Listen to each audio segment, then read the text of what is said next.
Ladies and gentlemen, it is a great honor to participate with the Club of Rome in this annual General Assembly of Globe International. This is indeed a great opportunity to blend our perspectives and ideas, to confront them with the experience and challenges of legislators, and to prove, once again, the many benefits of inclusive dialogue between developed and developing countries' decision makers. Parliamentarians should play an important role in the international debates on the crucial global challenges. I'm therefore delighted to be able to talk to you and to help you stir your discussions with some of my reflections.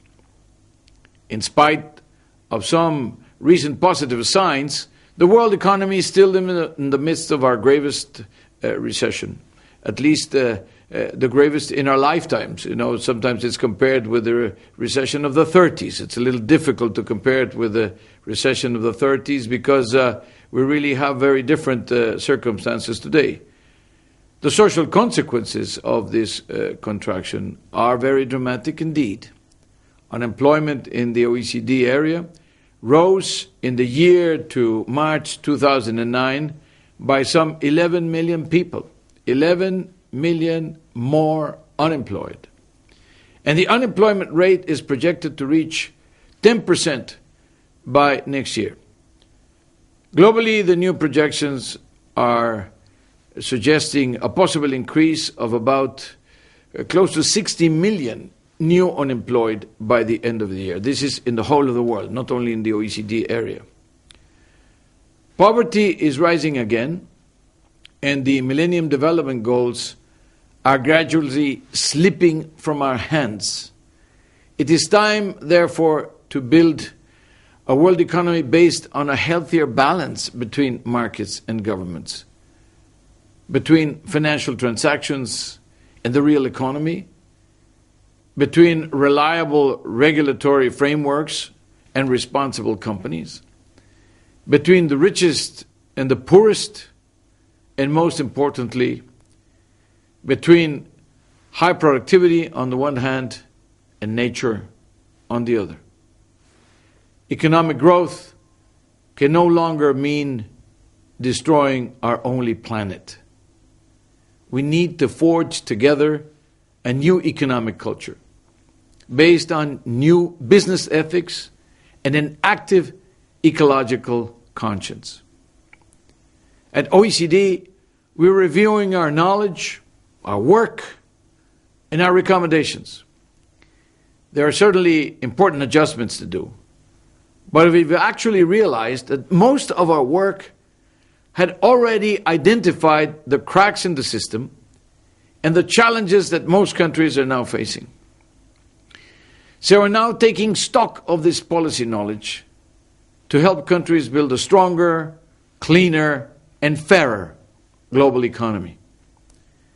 And we're doing so while adapting and transforming it into a more open and inclusive organization.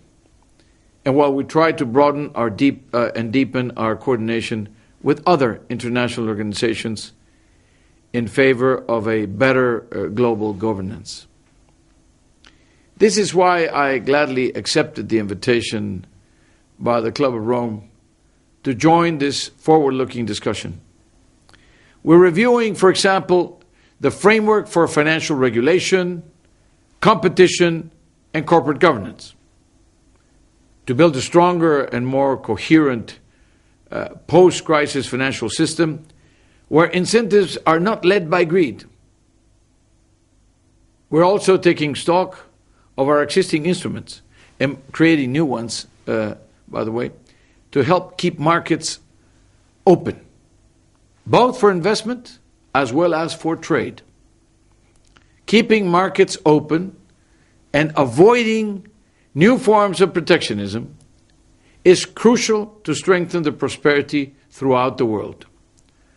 Our latest estimations project a 13% fall in global trade flows during 2009, a fall that is taking unemployment figures in many countries to record levels, as we mentioned a moment ago. but we still refuse to make substantial concessions in opening world trade. We still have not successfully closed the Doha round of trade negotiations. This doesn't make sense. One of the best ways to reactivate the global economy is precisely to do Doha. And we're helping countries foster a green and innovation-led recovery, given our work of more than 2 decades on climate change, on renewable energies, and our analysis on the implications of the crisis for innovation. This is a two-way street. Innovation can help us get out of the crisis faster, but the crisis itself is having a very negative impact on the process of innovation itself. The post-crisis slowdown should not preclude or weaken policy efforts to achieve long-term, low-carbon economic growth. On the contrary, it should be seen as a unique opportunity to shift to available renewable energies and to boost green innovation to expand the commercial possibilities of this approach. Between 2008 and 2010, the 30 OECD countries and our 5 accession candidates, plus our 5 enhanced engagement partners, will implement more than $2.3 trillion of stimulus measures in their economic recovery packages. If an important part of these measures includes incentives to make green investments in areas such as public transport, energy efficiency, water supply, sanitation systems, and pollution control, then we will be seizing the greatest opportunities of our lives. A cleaner global economy also implies a more transparent, reliable, and accountable financial and economic system. We are also pressing the accelerator on this front. We are putting together all our instruments to fight international bribery, corruption, public procurement opacity, abusive lobbying, and tax evasion. We have recently achieved historic progress in combating tax havens, in close collaboration with the G20, at a time when governments needed all the fiscal resources available, and they're going to continue needing them throughout this period in which they are receiving less income because of the crisis, and at the same time they're having to spend more resources precisely to protect the most vulnerable as a result of the crisis also. Last but not least, we must take this opportunity to build a fairer world.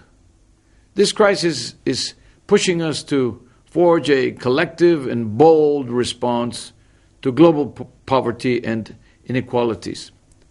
Poor countries are paying an expensive toll for a crisis they did not create. Affected by falling trade and by falling investment flows, reduced remittances, and the global credit squeeze, these countries face a financial shortage that could reach $700 billion. This is ending their steady economic growth of the last years and reversing their progress in fighting poverty. This is a tragic reality that calls for global solidarity. OECD is working to help countries strengthen their development policies, to make them more effective with tools like the Accra Agenda for Action, to show the benefits of aid for trade, in parallel with our development center strategies to help Latin American, Asian, and African governments to design better policies for sustainable growth. My dear friends, there is a way out of this crisis. There is a new beginning in front of us, but we will only make it happen through inclusive, multilateral cooperation. The future has changed, and we will only translate that change into human progress through a broad dialogue that includes emerging and developing economies. Your efforts are precious. The collaboration between the G8 and the G5 countries is a fertile ground for new beginnings. But we will need the technology, and we will need the political will to make this new reality blossom. The Club of Rome, Global International, and OECD and its Heiligendamm dialogue process can provide together this cooperation technology. I am certain that this General Assembly can help to provide the political will. The times of generous words are over. It is time now to move to generous deeds. And that is what we are here for. May you have an achieving General Assembly. Thank you very much.